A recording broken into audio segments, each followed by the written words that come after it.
The stars above Kandor 6 were beautiful, but the ground below was burning. The war between the Zarnai Empire and the Human Alliance had reached a boiling point. Kandor 6, once a neutral training world, was now a battlefield. And in the middle of it stood Corporal Jax Monroe, barefoot, dusty, and spinning a pair of simple wooden nunchucks in his hands. He wasn't wearing a helmet. He wasn't holding a gun, just nunchucks. And in front of him stood Commander Vereen, an elite Zarnai warrior with emerald skin, silver hair, and glowing black armor carved from star metal. She was laughing. "You bring toys to a battlefield?" she said with a smirk.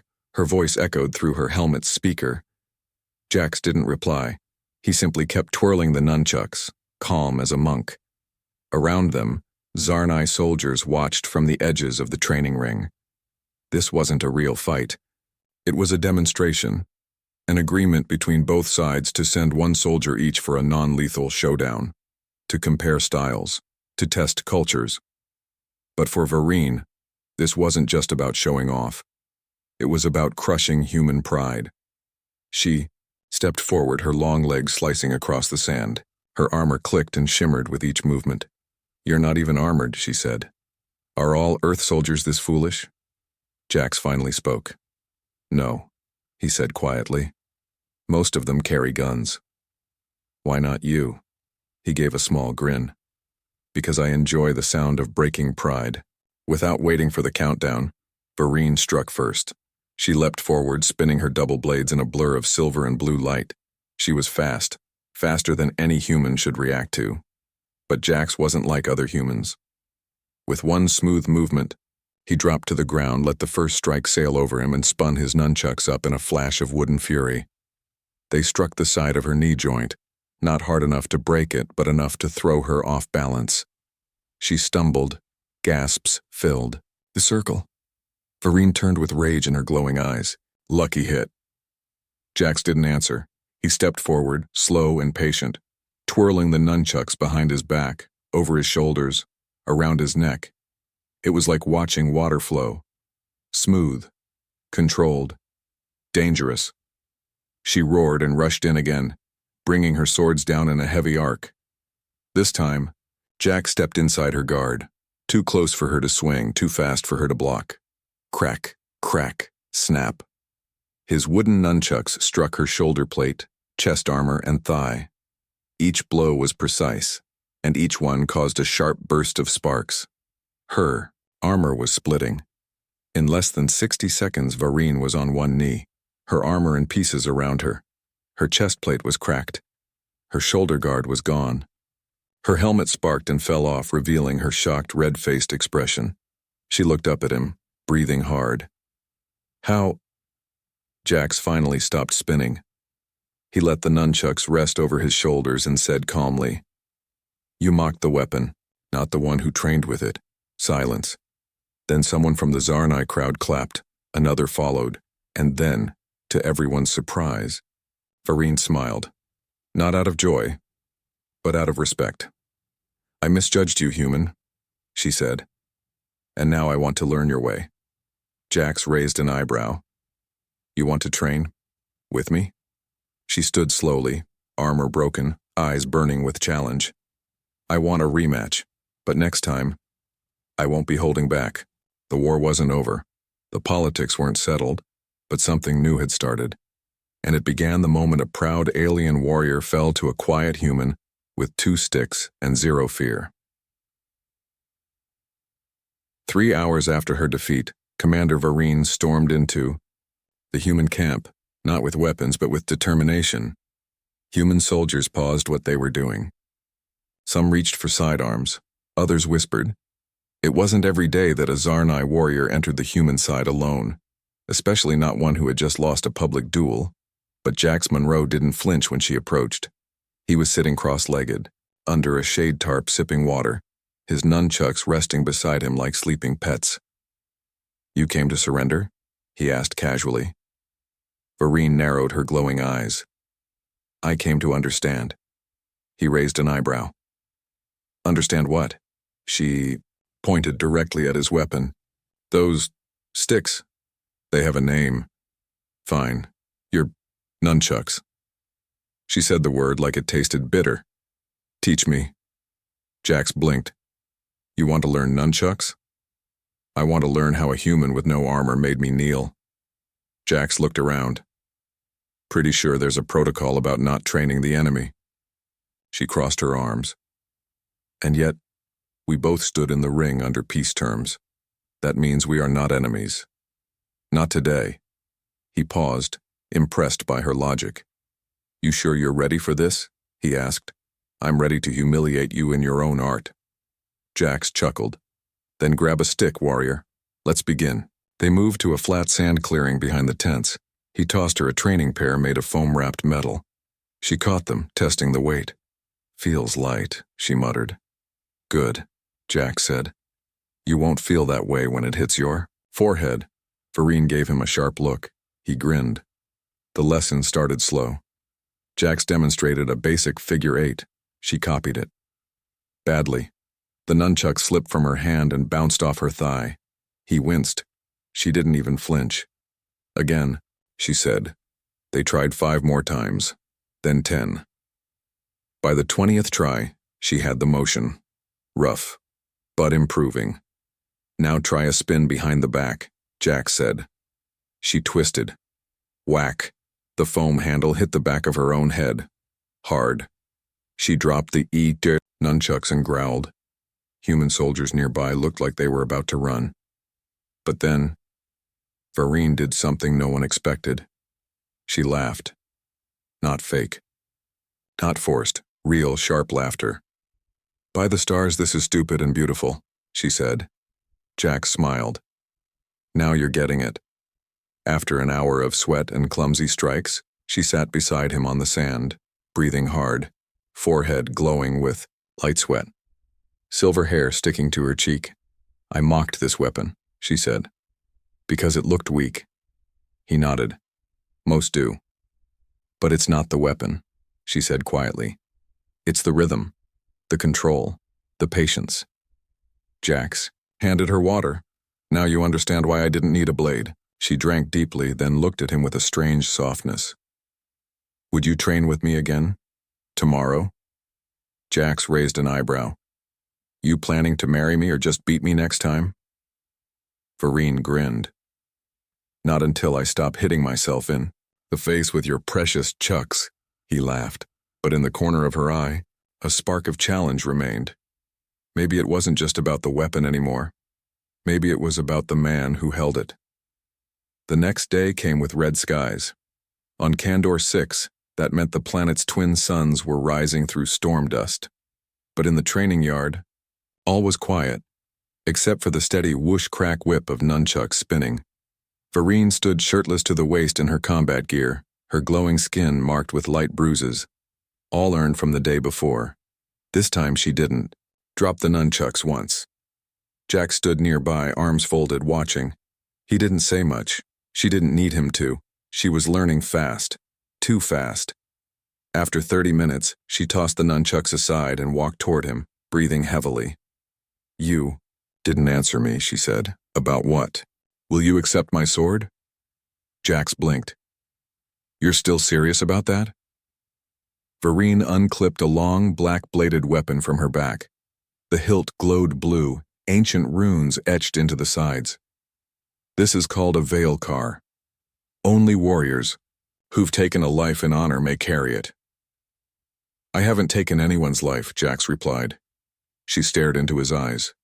But you took my pride and gave me respect back instead of crushing me with it.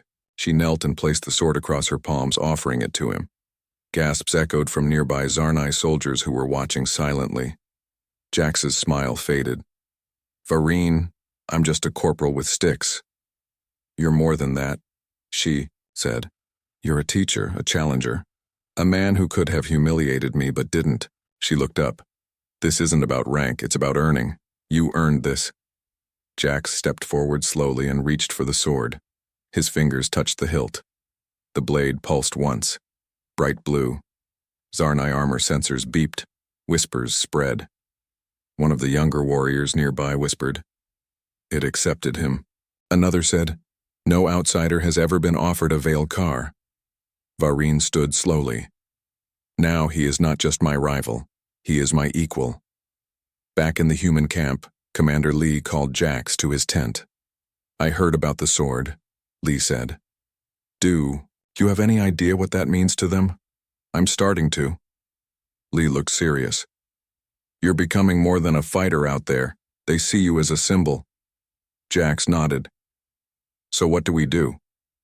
We watch, and we prepare. Because things are changing. And the Zarnai don't give gifts unless they're testing something bigger. That night, Vareen and Jax sat beside a small fire pit eating from ration packs. She watched him quietly. You still don't trust this bond, she said. It's not about trust, Jax said. It's about not knowing the rules. She handed him a flask of bitter root wine. In our world, offering a weapon is more than a lesson. It's an invitation. To fight? No, she said softly. To stand beside someone, even when it's not easy. He drank. It burned. But he didn't look away from her eyes, and she didn't smirk this time. No challenge, no mocking, only truth. The warning came at sunrise. A Zarnai scout rushed into the joint training camp with panic in her eyes. Outriders, rebel clan, 5 clicks south, coming fast. Jax was sharpening his nunchucks when he heard the alert. Across the sand ring, Vareen stood tall, already strapping on her armor. They're not supposed to attack here, Jax said. They don't follow rules, Vareen replied. Only blood. By midday, the small outpost on the canyon's edge was under siege. The rebel Zarnai warriors wore spiked armor and bone masks. They didn't care about treaties, they hated humans, and they hated peace even more. Jax stood beside Vareen on the wall, scanning the cliffs with his scope. They're flanking left, he said. Vareen nodded. You take the lower path. The archers won't expect someone without a signal tag. You sure? She turned, to him slowly. You carry my sword, Jax. That means you don't need to ask, you already have my answer. Jax descended into the side canyon, alone, silent. The black blade, the Veilcar, sat in a sheath across his back. It felt heavier than anything he'd ever carried, not in weight, but in meaning. He reached the ridge and saw them. 6 rebels, preparing to circle the camp. They hadn't seen him yet. He had one chance. He unsheathed the blade. It hummed. For a moment it felt alive and as if testing him. Jax gripped it tighter and whispered, You're not mine, but I'll fight like I am yours. Then he moved.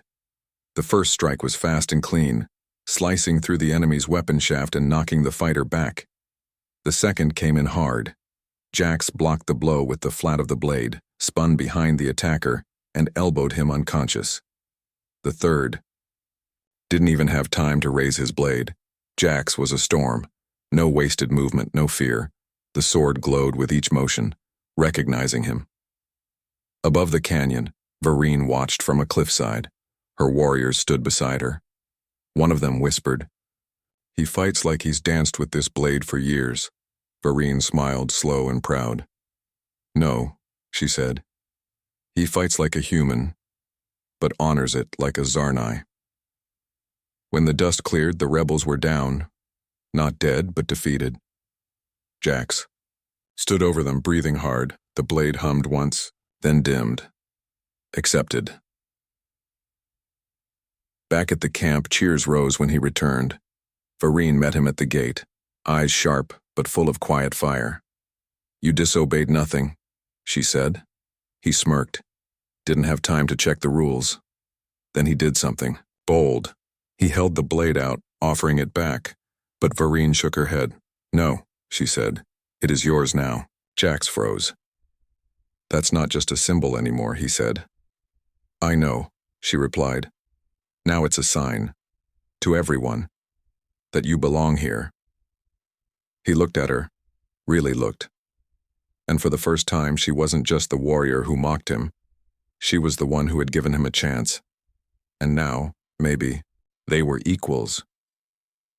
It didn't take long for the rumors to spread. A human had wielded a sacred Veilcar blade. A human had taken down 6 rebel warriors, alone. And most shocking of all, A human had been accepted by the blade. In Zarnai culture, this was unheard of, and not everyone liked it. The next evening, the camp was quiet. The sun cast long shadows across the stone floor of the courtyard. Jax stood beside Vereen, helping her repair her chest armor. "I think I've made too many enemies," he said, half joking. "You've made something more dangerous," she replied. "You've made them curious." Before Jax could respond, a tall shadow fell across them. It was Commander Rax Thor. Rax was a legend, twice the size of Jax, draped in gold-red ceremonial armor, with scars down both arms and a gaze like burning coal. He looked at Jax with a warrior's stare, silent, sharp, and already judging. "I watched your battle," Rax said. Jax nodded cautiously. "Then you know it wasn't for show." "I know," Rax said, stepping closer. "That's why I'm offering you a chance." "A chance?" "A duel," Rax said plainly. "Before the council, with the blade. No death, no tricks. Just proof." "Proof of what?" "That you're not just lucky, or protected by Vereen's favor." The entire courtyard went still. Vereen stepped between them. "He doesn't need to prove anything." Rax didn't look at her. "If he's truly worthy, then the duel will be his triumph." Jax didn't flinch. He looked up into the bigger man's eyes and said, "I accept." That night, the camp was electric with tension. Humans whispered. Zarnai warriors gathered. Even neutral factions came to see the event. Vereen found Jax, near the water barrels alone, sharpening the sacred blade slowly. "You didn't need to say yes," she told him. "I know," Jax replied, "but I've learned something out here." She tilted her head. "What's that?" He glanced at her with a calm, tired smile. "Respect in your world isn't given. It's taken, and I'd rather take it clean." Before dawn, the council ring was prepared. Blue fire lit the edge of the stone arena. Zarnai leaders stood in ceremonial robes. Human officers were given limited access to watch. Jax stepped into the ring wearing light leather armor, the veil car across his back. Rax entered. Opposite him, bare-chested, muscles rippling, holding twin curved blades. Elder Valshai raised her hand. "Begin." Rax didn't hesitate. He moved fast, faster than anyone Jax had ever seen. His blades came in a cross pattern, aiming to pin and disarm. Jax blocked the first strike with the flat of his sword, rolled under the second, and spun out wide. He was using more footwork than force. That was the key. Move, breathe, wait, strike. Rax pushed harder, but Jax adjusted. Where Rax used power, Jax used rhythm. Where Rax roared, Jax was silent. The crowd began to lean forward. They expected a human to survive. Maybe 30 seconds. Jax had lasted 2 minutes, then 5. Then crack. He disarmed one of Rax's blades and swept his leg out from under him. Rax stumbled. Jax pointed the tip of the sacred sword to his chest. Silence. Rax looked up, breathing heavily. Then did something shocking. He smiled. "You fight like a dancer," he said. Annoying. Then he stood slowly and bowed, the warrior's bow. "I challenged you. You answered. You earned it." The crowd roared. Even the council nodded in approval. Vereen stepped into the ring after the match. He was still catching his breath when she placed her hand on his shoulder and said softly, "Now they don't whisper about you." Jax looked around. They cheer. The duel was over. Jax had won. The cheers had faded, but something else was rising in their place. Whispers. In Zarnai culture, a warrior who accepts another's sacred blade and then defeats a superior in the arena, especially in front of elders, is no longer unclaimed. They are a potential bondmate, and Vereen knew it. She heard it from her second-in-command first. He has earned the right. If you do not claim him soon, others may. Vereen frowned. He's not a possession. That's not how they'll see it. Meanwhile, Jax walked through the camp, unaware of the quiet storm forming behind him. He felt the way people looked at him now. Before, he was the outsider with sticks. Now, he was the human who bent a sword to his will. Some Zarnai warriors nodded to him, others stared too long, and a few whispered words he didn't understand. He didn't like it. It felt too big. That night he found Vareen in the weapons bay cleaning her armor. "You're avoiding me," he said. "No," she replied. "I'm avoiding what comes after you." He tilted his head. "That's a weird thing to say." She stood and faced him. "You fought for yourself, Jax, but our people see something else. Let me guess. They think we're mated now." She didn't answer. That was the answer. Jax sat down heavily. "I just wanted to survive a sparring match. Now I'm apparently part of a prophecy." Vareen crossed her arms. "In our world, sharing battle and sacred weapons forms a life bond. Not always romantic, but often." He raised an eyebrow. "Is that what you want?" She hesitated, then spoke quietly. "I didn't plan for this, but I know this. No other warrior stood beside me the way you have. No one matched me without trying to control me." Jax smiled faintly. "You're not easy to control," she smirked. "Neither are you." There was silence between them for a moment. Then Jax asked, "So what happens if we don't bond?" "Nothing. Right away," she replied. "But people will challenge you. Your place will be questioned. My judgment will be seen as weak. And if we do," her voice dropped to a whisper, "then they'll stop talking and start respecting." Outside the tent, two warriors walked past, speaking in hushed tones. Jax caught a word he'd heard earlier. "Jal Ven." He turned to Vareen. "What's Jal Ven?" She looked surprised, then serious. "It means chosen flame. A rare term, used when a bond is both earned and destined." He laughed softly. "Your people really don't do casual, huh?" "No," she said. "We do loyalty. Or nothing." She stepped closer now, close enough that he could see the fine glow in her eyes, the twitch of her jaw when she was unsure. "I won't force you," she said. "You are human. You don't owe me anything." Jax looked at her for a long moment, then he reached for the hilt of the sword on his back. He unsheathed it, knelt, and offered it across his palms. Her breath caught. "I may not know your traditions," he said, "but I know one thing. I trust you. And in every culture that means something." She took the sword gently, laid it between them, then she placed one hand over his. "Then tomorrow, we seal it before the council." The temple fires burned bright. At the center of the Zarnai stronghold, an ancient ring of stone held the flame of oaths, blue and gold fire that never faded, even in storm winds. Jax stood there now, dressed in ceremonial dark cloth, the sacred Veilkar sword sheathed on his back. Across from him stood Vareen, glowing with quiet strength in her formal battle robe.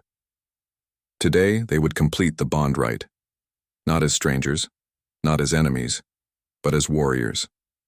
The council sat in silence. Dozens of warriors lined the stone walls, all watching. No one laughed. No one whispered. Everyone knew what this meant. A human becoming Zarnai bound was rare, almost impossible. And yet, here he was. High Elder Val-Shi raised her staff. "Jax of Earth, do you come to stand beside Vareen not by force, but by will?" "I do." "Do you come not as conqueror, but as comrade?" "I do." "Do you carry the blade of her honor and accept the fire of her people?" "I do." Vareen's voice was strong. "And I, Vareen of House Cathera, claim this warrior, not to own, but to stand beside, equal, tested, chosen." As the fire flared between them, a sudden shout broke the silence. A figure leapt into the ring, armor sharp, face scarred, and eyes full of hate. No, it was Captain Maltor, one of Vareen's oldest rivals. "A human cannot carry sacred flame," he roared. "This makes a joke of our blood." He drew his blade and pointed it at Jax. "I challenge. One final test. Let the flame decide." Gasps filled the air. Even the council didn't stop him. Zarnai law allowed it. A last challenge before the fire was sealed. Vareen stepped forward, hand on her sword, but Jax touched her shoulder gently. "No," he said. "Let me answer this." She looked at him, eyes wide. "He's not a sparring partner. He'll try to kill you." "I know," Jax replied. "That's why it has to be me." The crowd stepped back. The flame roared higher. Maltor rushed forward. Fast, brutal, wild. But Jax didn't panic. He didn't need armor or rage. He only needed rhythm. Spin, step, strike. The nunchucks flashed out. Wood cracked against blade. Steel clanged off bone. Then a twist, a feint, and Jax used the old move he'd taught Vareen weeks ago. Over-the-shoulder rebound, neck-level strike. Crack. Maltor dropped his sword and collapsed, dazed and bleeding. Jax stood over him, breathing hard, weapons still spinning. He looked around. No one challenged. No one spoke. Then, all at once, they bowed. Even the council, even the doubters. And in the flame's light, Vareen walked toward him, calm and proud. "Not many warriors turn a mocking insult into a legacy," she whispered. He smiled. "You started it. I just finished it." She placed her hand over the sword on his back. He placed his hand over hers, and together they stepped forward, into the flame. It didn't burn. It welcomed them. Two warriors, two worlds, one bond.